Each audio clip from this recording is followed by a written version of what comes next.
This is 99% Invisible. I'm Roman Mars. There are lots of reasons to build underground. In Singapore, there are whole skyscrapers under the earth because the country has run out of space on the surface. In Toronto, Canada, there's a network of tunnels called the Path that connects the whole downtown, so people never have to go outside in the winter. And then there is the curious architecture known as the Doomsday Bunker. There's a huge amount of subterranean space that we're not aware of around us all the time. For those of us who live in suburban and rural areas, it's not unlikely that one of your neighbors has a bunker underneath their house that you don't know about. This is Bradley Garrett. I'm the author of Bunker Building for the End Times. People have always built survival shelters to stay safe from things like plagues or hurricanes. But in modern history, we've really outdone ourselves. There are tens of thousands of government and military bunkers around the world, and every day, people are building private bunker space, from simple backyard shelters to luxury condos that extend hundreds of feet underground. You know, once you start looking for bunkers, you see them everywhere. In this episode, Brad will be our guide to the fascinating world of architecture for the end times, and we're going to find out why today we're going through a true bunker renaissance.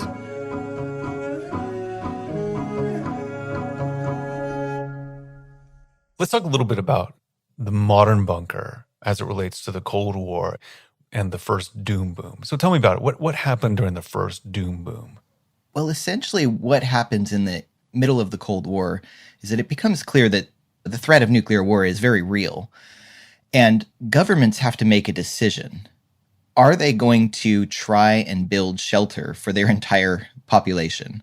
Some governments actually do this. So Switzerland famously built bunkered space for every single human being in the populace. Mm-hmm. In fact, there's space for more than everyone. So if there's, I don't know, I guess if visitors are in town, they have a place to go as well. +1. Yeah, but in the United States, the decision was made not to build these spaces because the nuclear strategists that brought these numbers to the Eisenhower government, I mean, the numbers were astronomical. It was essentially the government's GDP for an entire year to shelter the population. So a decision was made in secret to build bunkers for politicians and their aides, but not their families, interestingly. That becomes, you know, the snowball effect there becomes sort of difficult to deal with. But when Kennedy takes power, he is clearly uncomfortable with the idea that people don't know what kind of danger they're in. And so he gives this famous speech where he says that, I'm paraphrasing here, in our conflict with the Soviet Union, it's not provocation that we seek, but preparation. Our primary purpose is neither propaganda nor provocation, but preparation. Tomorrow, I am requesting of the Congress new funds for the following immediate objectives: to identify and mark space in existing structures, public and private, that could be used for fallout shelter. He sends out this admonishment to everyone. If you have the resources, build a bunker for yourself and your family. You know, you have to look after yourselves. And so this triggers what we call the first doom boom, this multi-million-dollar industry that springs up overnight of private contractors who are suddenly rushing to excavate people's backyards and build nuclear fallout shelters. Why didn't it seem like a good idea for the U.S. to build shelters for every citizen? Was it just a practical concern of doing the numbers? Is it too widespread, too expensive? Or do you think there's something fundamentally different about the relationship between the government and its people? Why Switzerland would have place for everyone +1? Or was it just practical? That decision has something to do with the way that we imagine the United States as a kind of collective of individuals, right? Yeah. But the logistics of building bunkered space for every American was also just incredibly complicated because it's a huge country. People are really spread out. It wouldn't be fair, for instance, to say if you live in a densely populated urban area, we're going to make sure that you have access to bunkered space because logistically we can offer that. But if you live in a rural area, well, you're on your own. Yeah. The government did make an effort to build fallout shelters rather than blast shelters, right? So that, transforming parking garages, for instance, into a space that people could hide out in. But that's a far cry from what many governments did. So could you define the difference between a fallout shelter and a blast shelter, or maybe even a fallout shelter and a bunker, as you see it? In the traditional Cold War calculation, there are two kinds of shelters. There's a blast shelter, which can take a direct hit from a nuclear weapon. And there's a fallout shelter, which is a shelter you would hide in for 14 days. 14 days being the magic number when radiation levels fall to the point to which you can sort of safely emerge from the bunker into the post-apocalyptic world. So it's a lot cheaper to build a fallout shelter, obviously. You don't have to reinforce it to the same degree. It doesn't have to be buried deeply underground. And so many fallout shelters were built during the Cold War, and many of those were private. They were built in people's backyards. The fear of nuclear war started receding in the 1990s. At least my fear of nuclear war started receding in the 1990s. And you write that some of these private bunkers were converted into pantries and nurseries for kids. What happened to all the government bunkers? If you think about the sums of money that were invested in constructing those massive bunkered spaces for the Cold War, it's kind of incredible, right? Because of course they now appear to be architectural follies. They never served the function that they were intended for. Right. So what do you do with them, right? If you're a government and you're now sort of operating under varying levels of austerity and you're trying to scramble to find money for things, and then you realize, hey, wait a minute, we've got that subterranean fortress that we built that we never used. Maybe we could put that on the private market. This has happened over and over again. Governments put their bunkers up for sale, and very often the people who want to buy those spaces are not doomsday preppers, right? Like, people want to put data servers and mushroom farms and wine cellars and all sorts of things, but they are competing with people who genuinely believe that we are headed towards a precipice. And they're interested in buying those bunkered spaces and moving them into the private market. And it's a very lucrative business. If you can afford to pay $1 million for a defunct government bunker and then retrofit that with some fresh technology and a paint job, and sell space inside that bunker to private individuals, it's a booming real estate market right now.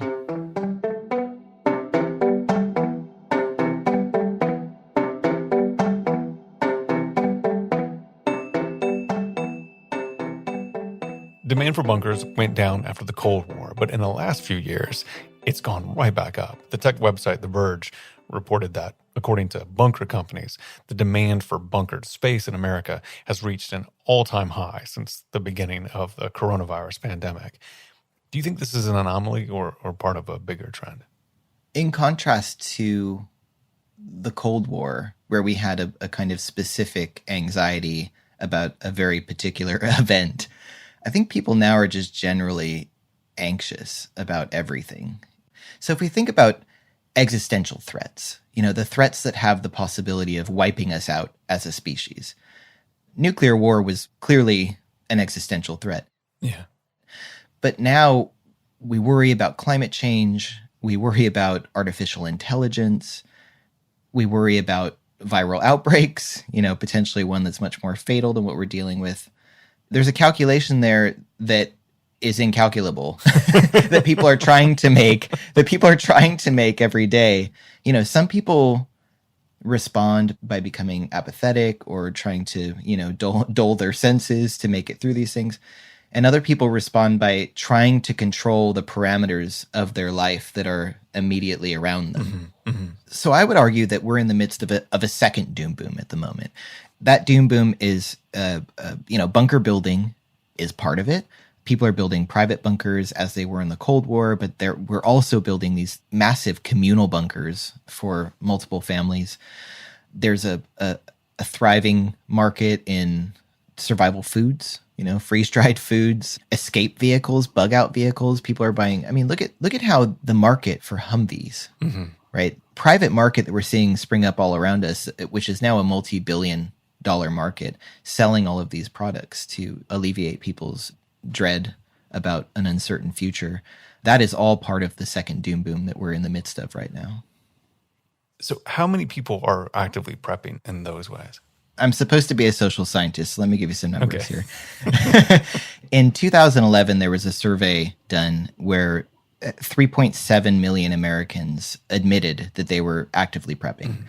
That was broadly conceived. So that could have been people just, putting an emergency kit in their garage and thinking about, in California, we all do this. Yeah, that's the thing. It's really part of the culture. You get a bucket that has all that stuff in it, or you have a solar power crank radio.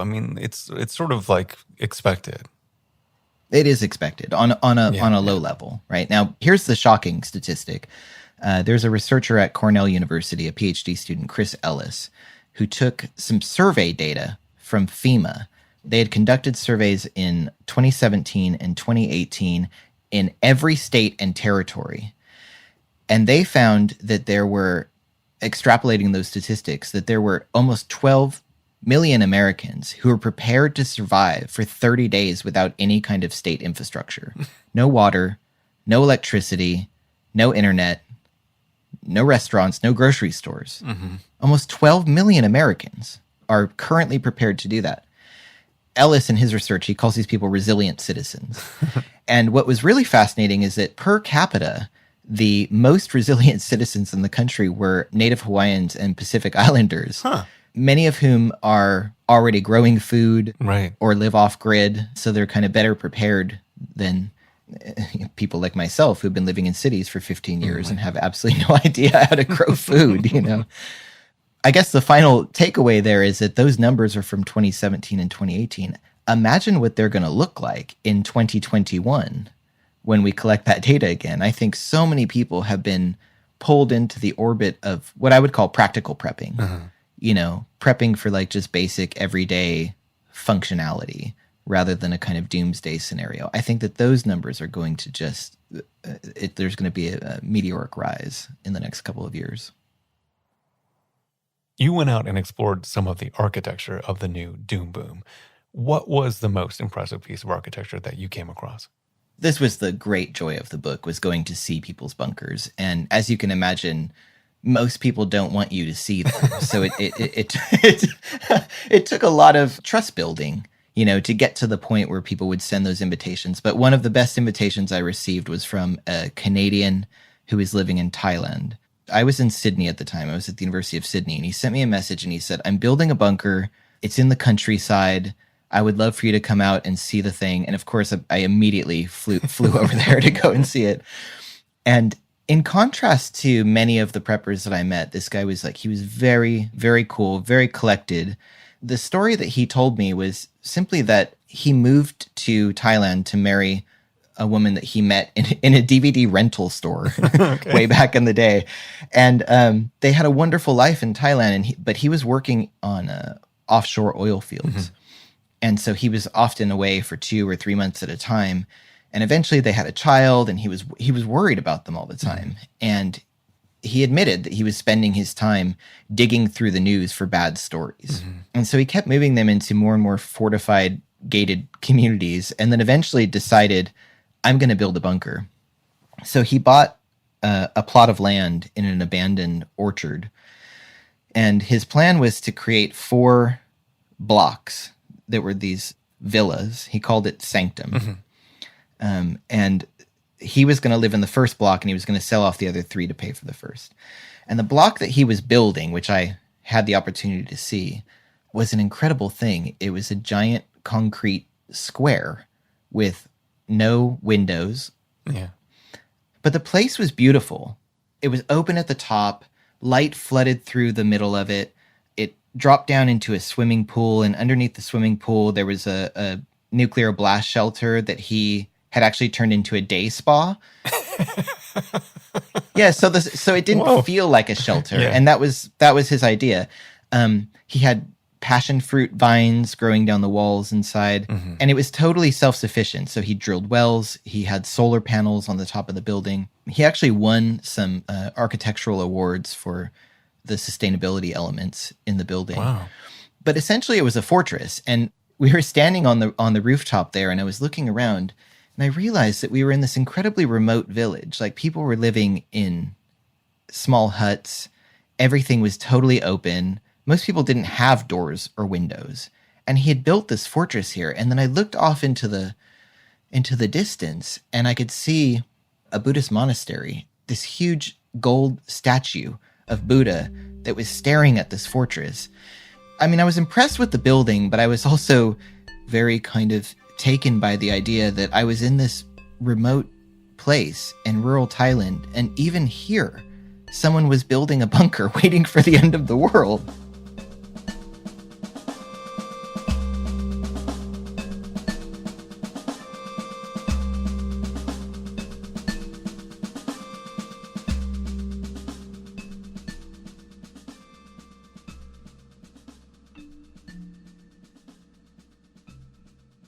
One of the places you visited was a place called Survival Condo, which is a luxury bunker.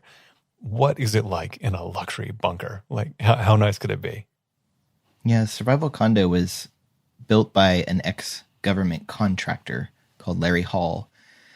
And he used to work on defense projects for the government, including building bunkers. Mm-hmm. And when he had the opportunity to break out and work on his own projects, he decided he was going to build his own bunker.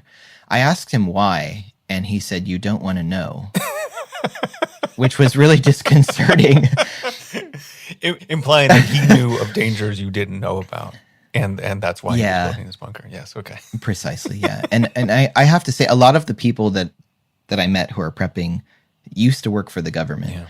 And, it could be that if you're in those sorts of roles, you end up seeing disconcerting things, mm-hmm. and that makes you think about the world in a particular way. Or it could be that they know something we don't know. Fair. Yeah, but Larry Hall, he purchased a nuclear missile silo that used to have an intercontinental ballistic missile inside of it in the middle of Kansas. And so I'm sure many of your listeners will know, but there are two kinds of nuclear silos, right? There are the horizontal ones and the vertical ones. Uh-huh. So this is one of the vertical ones. Obviously, the missile had been removed. The place was actually flooded. It was in the middle of cornfields, and all this sort of agricultural runoff had filled the silo. He pumped that all out of there, and he turned this into, I described it in my book as a geoscraper. It's sort of the opposite of a skyscraper. It's 15 stories, but it goes into the earth. Yeah. You drive through the giant blast doors at the top of this thing. You drive into the parking garage, and then you take the elevator down. And as you descend, you move first through levels that contain condominiums, both full floor and half floor condominiums. And then when you get to the bottom of the facility, you've got the kind of communal facilities. He had hired a psychologist to educate him about what people needed to survive. And of course, the base level needs are easy. You can give people food and clean air and clean water. But what gets tricky is how you keep people there for 3 weeks or 3 months or 3 years. He had introduced all of these elements on the advice of the psychologist that would keep people from going nuts or hurting each other or whatever inside the bunker. There's a gym, a yoga studio, a shooting range, a climbing wall, a swimming pool, mm-hmm. a fully stocked bar. And the thing that's really interesting about Survival Condo is that Larry Hall was very clear about the fact that he was building this for wealthy people. He was building this for people who actually didn't want to take any responsibility for their own preparations. They wanted to pay him to do everything. Mm-hmm. They wanted a turnkey solution. So he sells half-floor condos for $1.5 million and full-floor condos for $3 million. You have to pay with cash because, what bank is going to finance your doomsday bunker? And it's an incredible facility. It's incredibly comfortable. In fact, I was in the middle of writing the book, and I said, "Do you want someone to test this for you? Because I would be very happy to stay down here for 3 months and finish writing the book." He didn't take me up on that offer. Survival Condo is kind of the high end. It costs $1.5 million to get a unit there, or $3 million to get a fancier unit. But you did visit sort of a range, another place called X Point. I think you sort of suggested it has the potential to be more widespread and functional because it's not exactly a luxury bunker community. So what was it like at X Point, and who are they trying to attract? So it was built during World War II. It was actually a munitions storage complex. And the Army Corps of Engineers built these semi-subterranean concrete igloos, they called them, because they kind of have that shape. And they built 575 of them in this huge expanse of land in the middle of the plains in South Dakota. I forget the square footage, but it's about 3/4 of the size of Manhattan, this bunker field. Wow. And at one time, they would have filled all of these bunkers with weapons to protect them from other weapons. Strange irony there. And now they're filled with people who are protecting themselves from weapons, potentially. Or viruses, or zombies. Or viruses, exactly. Zombies, the zombie apocalypse. This was another real estate development project that was pitched by a doomsday prepper. His name is Robert Vicino. He lives in California. And when he saw this bunker field, he saw it as an incredible opportunity to create what he described to me as the place from which humanity would be reborn after the next great calamity. He very much saw it as a kind of a calling. Yeah. He was going to build this place. So he found this bunker field in South Dakota. This is another one of these architectural spaces that the government has a really hard time dealing with. What do you do with a giant bunker field? Who do you sell it to? So when they had a real estate developer approach them and saying, I've got a viable business plan, they said, fantastic, please take this off of our hands. And Vicino, he started cleaning up and selling empty concrete igloos for $25,000. Mm-hmm. And I was there on day one. I saw the first 4 families move into their bunkers. And they were working class people. So people were building there. They were interested in building a space that would become potentially a second home, right? So rather than purchasing the second home, they buy the bunker and turn it into the second home. It's kind of their vacation property. So they would go there for 4th of July, for instance. They would have big parties with all of the other bunker residents. But there was no one was really interested in living there permanently. Because to be frank, it's a very rough environment. It's windy, it's dry, it's cold. It would be really hard to live in these bunkers permanently. Not to mention that in the beginning, there was no running water or sanitation infrastructure. That did come later. You know, the families that are living there now are living in, or that have space there, are living in decent comfort. This is something I found interesting, and I wonder if you thought about this too. You know, it seems to me, and these are with broad, sociological terms, that the person who builds or is attracted to a bunker is kind of a self-reliant, libertarian, maybe minded person who is trying to solve this problem on their own and they probably think that they should solve a lot of problems on their own. But they're buying into this commune in the post-apocalyptic world that it might run counter to how they would live their lives today, but they maybe think that this sort of like this doomsday event would, realign their interests or something. Have you interviewed people who thought about what that transition would feel like for them? One of the most difficult things to get out of people is what they imagine the post-apocalyptic world to be like. Everyone imagines building, everyone's building now, right, and they can imagine the bunker they want to build. I'm using bunker loosely, sure. Right? This kind of whatever space, their remote property or their subterranean bunker, whatever. And they can imagine the event, the thing that drives them into the bunker. And then they imagine very often this kind of moment of relief. I don't have to go to work anymore. I don't have to participate in society. My phone doesn't work, right? The internet's broken. There's this kind of euphoria that people have expressed to me over and over again about the idea of being like trapped in the bunker, maybe with a couple of, what they would consider like-minded people. But we never really get to the long-term vision. Where are we headed with this? What kind of society do you build after that? Those people who might also have depended very much on themselves and mistrusted the government to deal with emergencies, you're now in a community with those people and you have to rebuild. When I entered into those conversations with people, often they would stall out at that point. Many of the bunker preppers are prepping in a way that it's really geared towards them and their family. It's very individualistic. Like no one's going to tell them what to do. And yet some of the preppers you talk to, seem totally ready to assign people roles after the disaster. Like, you'll be a baker and you'll be a doctor. Like, they're making a commune. It strikes me as a funny contradiction. That's part of the utopia, I think, is imagining all of the traditional roles being broken, which is an irony, right? Because a lot of these people are very stuck in traditional notions of how things should function. But we should also be careful not to caricature preppers too much, because there's some brilliant research by Anna Marie Bounds at Queen's University in New York, where she worked with urban preppers, and she worked with a specific preppers network of inner city preppers, most of whom were Black, and most of whom said that they had been through traumatic experiences in the past. They'd been through Sandy. They'd been through 9/11. They'd had difficult childhoods, and they said, we're not going back there. So stockpiling for them and saving money and preparing for emergencies and skill building, for them, that was all an effort to kind of, keep themselves in the space that they had climbed to in their minds, We'll have more with Bradley Garrett after this.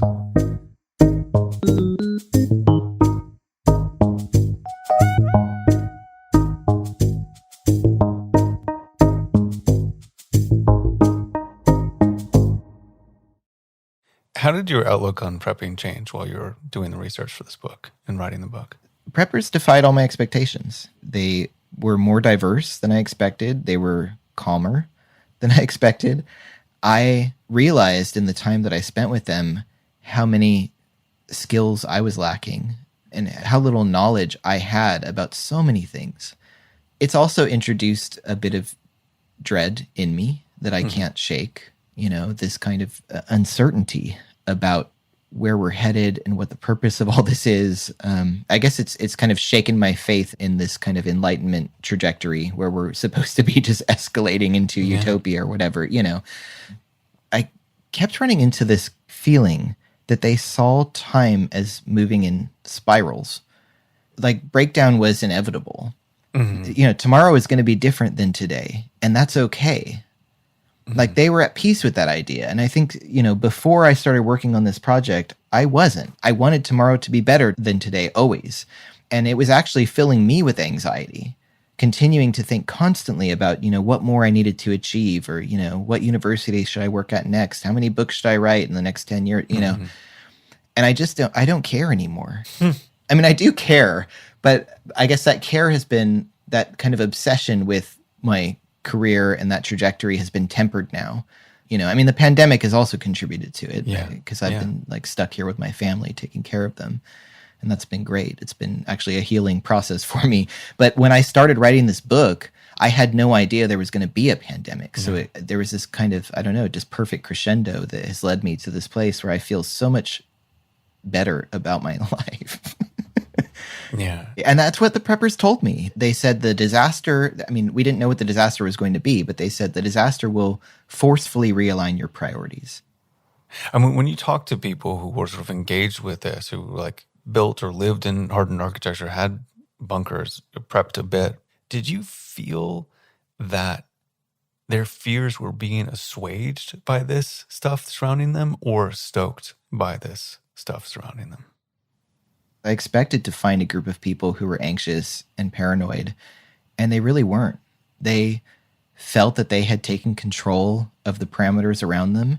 They lived with a profound sense of peace, actually, regardless of the external circumstances that they were dealing with or might have to deal with. They had put everything in place that they needed to assure the best possibility of survival. You can't assure survival, but you can assure the best possibility of survival.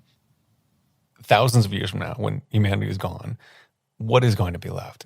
Will it be the Empire State Building, or do you think it'll be apocalypse bunkers? Just look at the Atlantic Wall. Those bunkers from World War II that are like giant robot helmets and they're slumped into the beaches of Normandy. Those things are going to be there in 1,000 years. We are building monuments right now, monuments to this age. They may outlast us. It could be some other species that emerges that eventually finds these giant bunkers and subterranean fortresses that we built. And they're going to tell a story about a civilization that is afraid of itself. I used to be an archaeologist, and I worked in Mexico at a site called Tulum. It's a post-classic Maya site. And these people had like the most idyllic lifestyle you can imagine. They sort of built temples on the beach, and there's, beautiful blue water. And right at the end, so eventually they disappear, right? Like every civilization. Right at the end, according to the material records, they start building these walls around their temples. And they never had walls before. And no one knows quite why they started building them. Some people have said that they were engaged in warfare with, someone that they had a falling out with. But there's another theory that actually it was because of viruses. When the Spanish came over and people started getting infected, they didn't know what it was. And so they started building walls to keep the virus out. Those walls are still there today, but it occurs to me that the walls that we're building now are going to tell a similar story of a people who are scared and uncertain about the future, who aren't sure where they're headed. I think one of the most interesting aspects of the bunker as an architectural space is actually imagining it as future archaeology.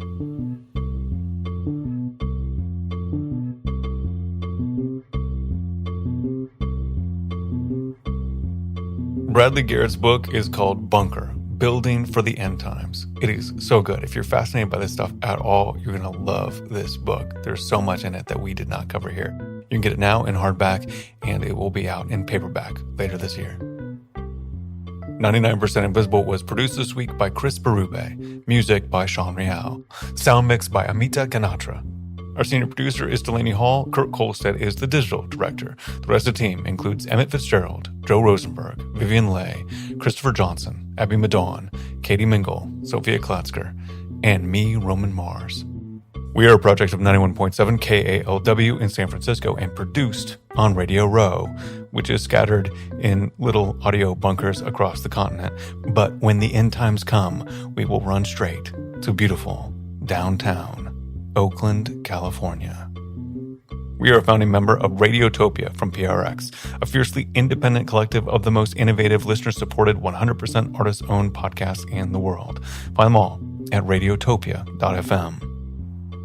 You can tweet at me at Roman Mars and the show at 99pi.org. We're on Instagram and Reddit too. If you want to see pictures of bunkers and a link to the book, Bunker, Building for the End Times, it's so good. You're going to want to get it. Look no further than 99pi.org.